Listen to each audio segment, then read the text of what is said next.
রমজান মাসের প্রথম দিনই ভূমিকম্পে কাঁপল দেশ। সুনামগঞ্জের ছাতক উপজেলাকে কেন্দ্রস্থল করে রাজধানী ঢাকাসহ দেশের বিভিন্ন স্থানে মৃদু ভূমিকম্প অনুভূত হয়েছে। ১৯ ফেব্রুয়ারি দুপুর ১২টা ৪৬ এই কম্পন অনুভূত হয়। হঠাৎ কাঁপুনি হবার ফলে আতঙ্কে অনেকেই ঘরবাড়ি, অফিস থেকে বাইরে বেরিয়ে আসেন।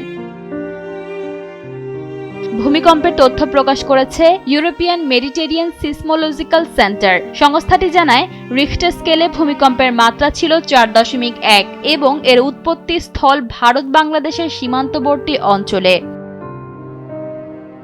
অন্যদিকে মাই আর্থকোয়াক অ্যালার্ট জানিয়েছে, ভূমিকম্পটির কেন্দ্রস্থল ছিল সিলেট বিভাগের ছাতক এলাকায়, যা রাজধানী ঢাকা থেকে প্রায় ১৮১ কিলোমিটার দূরে। উৎপত্তি স্থলের গভীরতা ছিল ভূপৃষ্ঠের প্রায় ৬২৬ কিলোমিটার নিচে। গভীর উৎপত্তি স্থল হওয়ায় ভূমিকম্পের কম্পন তুলনামূলকভাবে মৃদু ছিল বলে ধারণা করা হচ্ছে। এখন পর্যন্ত কোথাও বড় ধরনের ক্ষয়ক্ষতির খবর পাওয়া যায়নি।